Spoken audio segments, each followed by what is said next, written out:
Waduh, ini pertanyaan mau jadi wali nih. Wali murid. Nabi itu didatengin sahabat nanya, ya Rasulullah, apa yang disebut kebaikan? Apa kata Nabi? Albirru nafs watma'anna ilaihil qalb.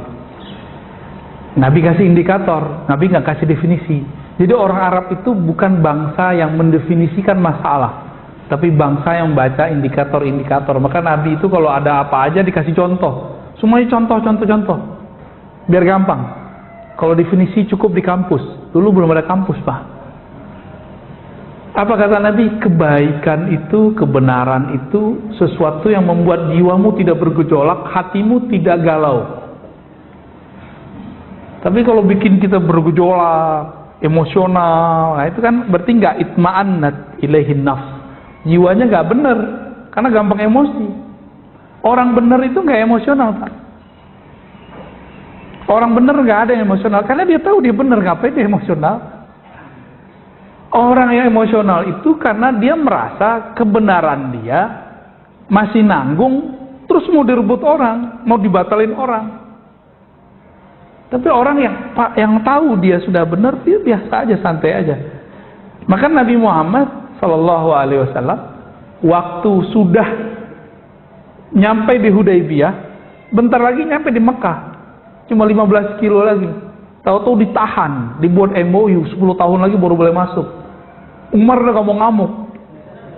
Nabi santai aja nggak? Nabi santai. Ntar juga selesai, kira-kira begitu.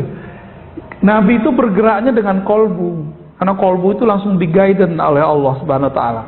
Nggak pakai ini itu masih banyak. Nah, kebanyakan kita sekarang pakai ini doang. Nabi mengatakan istafti kolbak, tanya kolbumu. Lihat, nanya ke kolbu bukan nanti ada dia berbicara dengan suara, wahai Ar-Razi. Nggak begitu, Pak.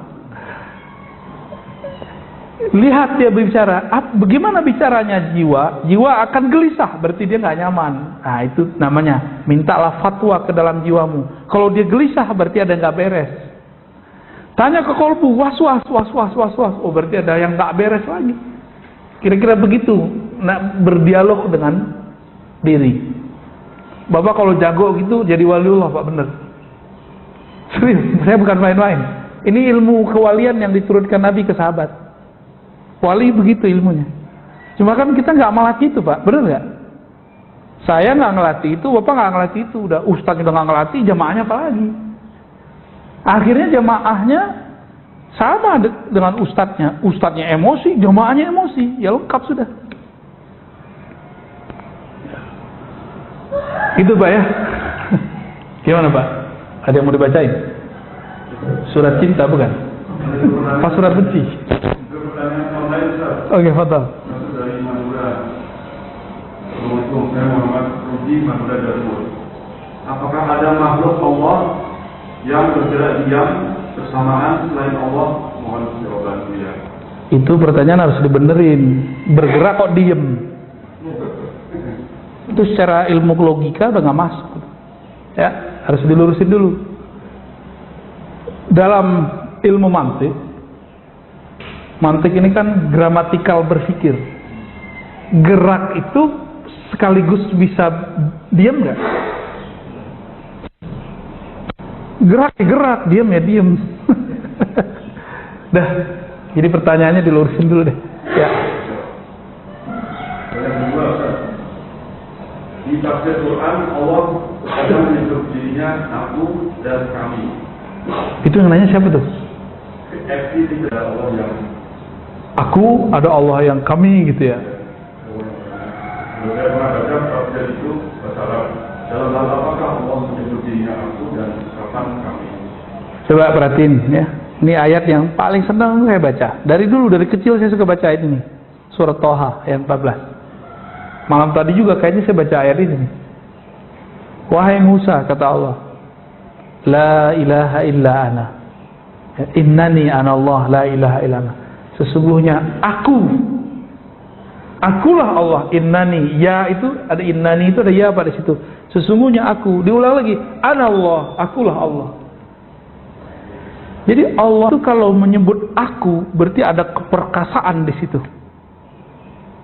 Ada tauhid mutlak di situ. Sebenarnya yang boleh ngomong aku itu cuma Allah. Karena ana itu salah satu nama dari dia. Dulu Buya Hamka tuh nulis, sebenarnya kalau kamu mengatakan saya, aku, kamu sudah mencuri, kamu sudah memakai salah satu dari nama-nama Allah. Itu Buya Hamka tuh, Pak. Cakep juga Buya Hamka, emang dia sufi juga tuh. Karena ayahnya sufi, kakeknya sufi. Di akhir ayat dekat sama sufi-sufi. Meskipun beliau tokoh Muhammadiyah yang emang kita nggak dengar tasawuf, kecuali tasawuf modern ya, di kalangan Muhammadiyah. Itu ajib tuh ya, saya teringat masa kecil kita bacaannya buku-buku Buya Hamka. Kita datang ke jiran, ternyata orang-orang sana ya seumuran bapak, Pak, itu bacaannya buku-buku Buya Hamka. Jadi kalau membuka cerita dengan mereka lewat Buya Hamka. Bagaimana dengan kami? Nah, coba lihat kami. Kalau aku tadi keperkasaan, keesaan, mutlak. Ini baru sebagian yang kita buka, Pak ya. Ada banyak makna dalam aku itu. Kalau Allah mengatakan nahnu, kami, inna nahnu nazzalna az-zikra, ya, sesungguhnya kamilah yang menurunkan az-zikra. Apa arti az-zikra? Peringatan artinya Quran. Wa inna, dan sungguhnya kami lagi lahu terhadap peringatan Quran itu lahafizun, ya, sungguh sebagai penjaga. Saya mau tanya, adakah di alam semesta ini sesuatu yang tidak ada nur Allah dalamnya? Adakah sesuatu yang terjadi di alam semesta tanpa campur tangan Allah Subhanahu wa taala? Ada nggak? Kalau ada berarti ada Tuhan selain Allah. Ada nggak? Berarti di sini ada peran Allah nggak? Walaupun zahirnya manusia yang buat. Di sini suara yang sampai kepada Bapak itu kan karena kita dekat, dalam hitungan detik, bahkan sebelum 1 detik udah nyampe. Tapi kalau jauh suaranya menggema baru nyampe kan di sana, telat nyampenya. Kita kalau dengerin petir, yang nyampe duluan cahaya atau suaranya? Cahayanya, karena kecepatan cahaya beda dengan kecepatan gelombang suara. Beda, Pak. Allah Subhanahu wa taala ada nggak? Jadi siapa sebenarnya yang menyampaikan suara ini kepada Bapak? Itu bukan saya, Pak. Allah yang nyampaikan. Masuk nggak? Maka sama siapa yang nonton lewat YouTube, lewat Facebook, dimanapun berada, itu yang menyampaikan itu Allah, bukan si Facebook itu, bukan si YouTube itu. Allah yang nyampaikan. Lewat. Apabila Allah melibatkan perbuatannya, maka dia mengatakan kami. Paham? Kita ini, alam semesta ini perbuatan Allah. Apabila dia menyebut perbuatannya, dia sebut kami. Maka dia mengatakan keesaannya dalam perbuatannya, disebut tauhidul af'al. Tauhid dalam perbuatan. Terbersit sedikit saja, Pak. Bapak ini, antum ini berpikir apa yang dipikirkan? Ada pergerakan di alam semesta, satu biji zarah saja, itu bukan campur tangan Allah, musyrik langsung. Gawat gak? Paham ya? Enggak ada. Bukan berarti kita fatalis, enggak. Kita sedang ingin menguji tauhid kita. Kira-kira seperti itu, Pak. Jadi keyakinan kepada Allah itu harus benar-benar bulat, sebulat-bulatnya, Pak. Enggak boleh sumbing dikit, enggak boleh. Sumbing dikit cak, enggak diterima oleh Allah Subhanahu wa taala.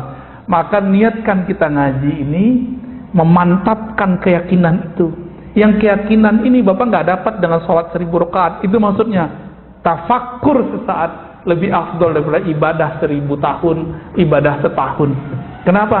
Dengan mengaji begini, pola-pola berpikir yang mantap, yang sahih tercipta nggak dari tadi? Tambah yakin nggak beragama? Tambah yakin nggak beropini? Insya Allah ya. Tadi nggak kebayang jihad, pas kita colek pada siap jihad, Pak. Tapi jihad yang benar. Jangan ngaji jihad dulu sebelum ngaji bab toharoh. Jangan ngaji jihad dulu sebelum ngaji bab tentang qisas. Jangan ngaji jihad dulu kalau belum belajar tentang akhlak, belajar tentang bab ikhlas. Nanti nggak jihad, malah ingin nunjukin, gini loh Islam yang benar.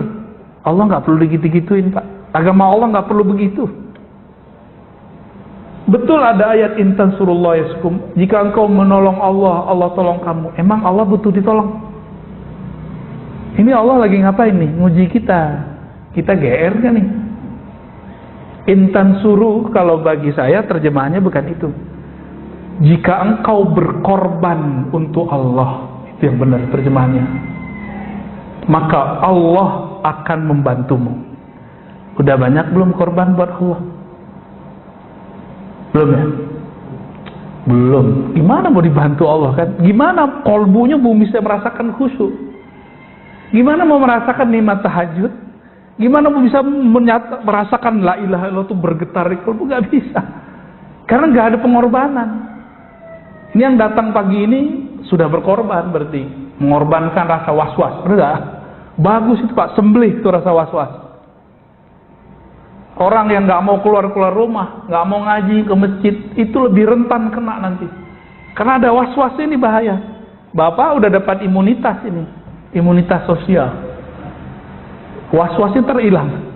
Karena was-was ini awal dari semua penyakit. Ini hemat kita ya. Gunting itu Pak, bakar rasa itu. Rasa was-was itu gimana cara bakarnya? Meskipun kita masih jaga jarak, tapi kita jangan sampai nggak hadir di masjid-masjid Allah ya. Di majelis-majelis kajian-kajian yang menghantarkan kita kepada Allah. Kajian kan banyak juga Pak. Nggak semua kajian menghantarkan, menyadarkan kita kepada Allah SWT. Saya memohon kepada Allah, semoga ta'lim-ta'lim saya, ta'lim-ta'lim yang Allah izinkan pada diri yang hina ini, menghantarkan kesadaran saya dan kita semua kepada Allah Subhanahu wa ta'ala. Cukup Pak ya? Kita tutup dengan baca salawat. Allahumma salli ala Nabi Muhammad. Subhanakallahumma wa bihamdika asyhadu an la ilaha illa anta astaghfiruka wa atubu ilaik. Mohon maaf. Semoga kita diridai Allah. Assalamualaikum warahmatullahi wabarakatuh.